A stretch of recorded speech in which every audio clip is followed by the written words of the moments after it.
गुरुदेव महाराज की जय। सागर से भी अधिक गहराई है जिसकी, हिमालय से भी अधिक ऊंचाई है जिसकी, आसमान से भी अधिक असीमता है जिसकी, और धरती से भी अधिक सहनशीलता है जिसकी, ऐसे मेरे गुरुदेव को जय माता की जय माता की।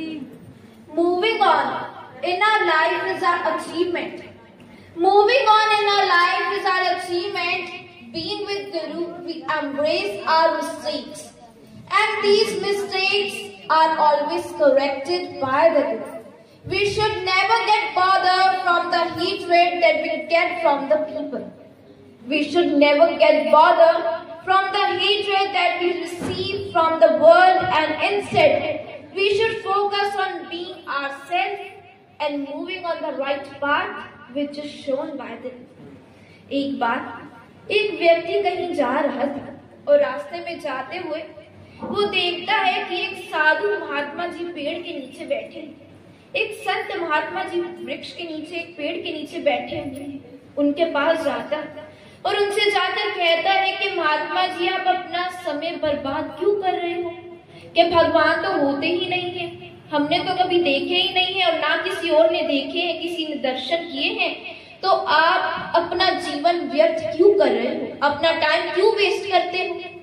ये सुनने के बाद महात्मा जी मुस्कुराते और कहते हैं कि तुम अपनी जगह पर ठीक हो और तुमने अपना जवाब दे दिया, अब मेरा जवाब देना बाकी है। तुम ऐसा करो, एक गिलास दूध लेकर आओ। कि तुमने तो अपना जवाब दे दिया है, तुम एक गिलास दूध लेकर आओ, उसके बाद मैं तुम्हें अपना जवाब देता हूँ। व्यक्ति ऐसा ही करता है, शीघ्र दौड़ के जाता है और कहीं ना कहीं से एक गिलास दूध का बंदोबस्त करके लाता है और लाकर महात्मा जी को दे देता है। महात्मा जी उस दूध को देखते हैं और उससे कहते हैं कि मैंने तो सुना है कि दूध में घी होता है, कि मैंने तो सुना है दूध में घी होता है, परंतु इसमें तो दिखाई ही नहीं दे रहा, कि इसमें तो दिख ही नहीं रहा, इसमें कहाँ पर है?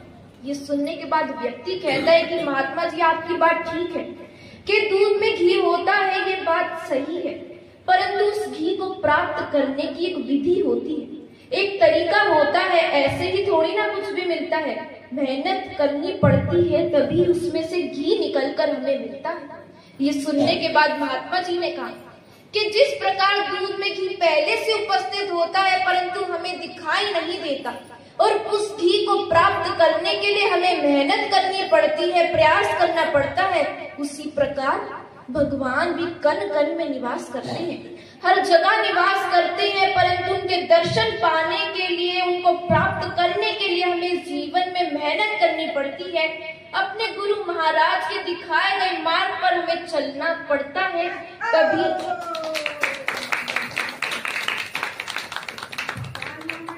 तभी हमें भगवान की उपस्थिति महसूस होती है। जिस प्रकार एक धोबी को हम चाहे कैसा ही वस्त्र दे दे, कितना ही मैला कपड़ा हो, कितना ही गंदा कपड़ा हो, एक धोबी को हम चाहे कितना ही मैला वस्त्र दे दे, कितना ही गंदा वस्त्र दे दे, परंतु वे धोने से कभी मना नहीं करता, क्योंकि वह जानता है कि एक बार में नहीं तो दूसरी बार में दाग अवश्य निकल जाएगा, दूसरी बार में नहीं तो तीसरी बार में साफ हो जाएगा, लेकिन कपड़ा स्वच्छ हो जाएगा।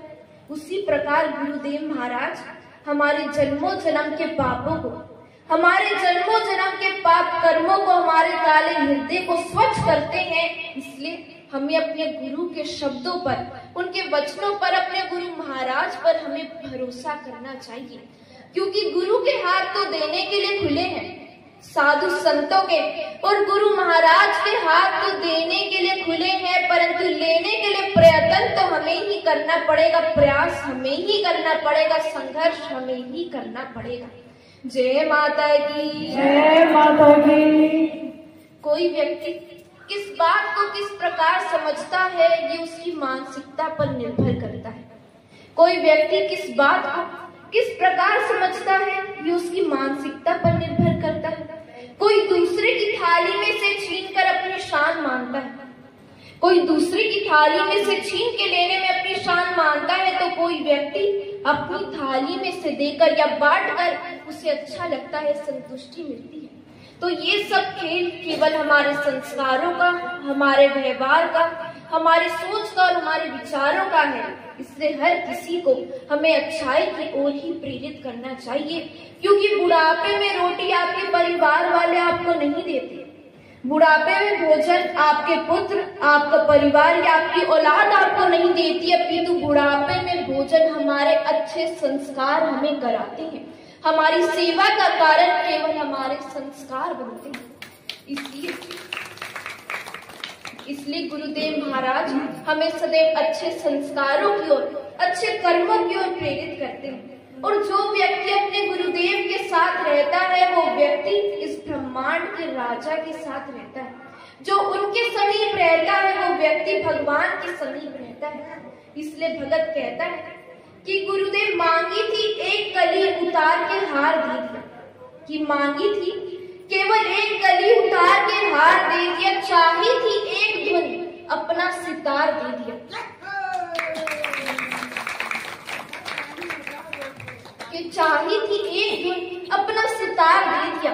ये झोली थी बहुत ही छोटी थी मेरे गुरुदेव, कि ये झोली तो मेरी बहुत ही छोटी थी गुरुदेव, परंतु तुमने तो हंसकर ये सारा संसार दे दिया।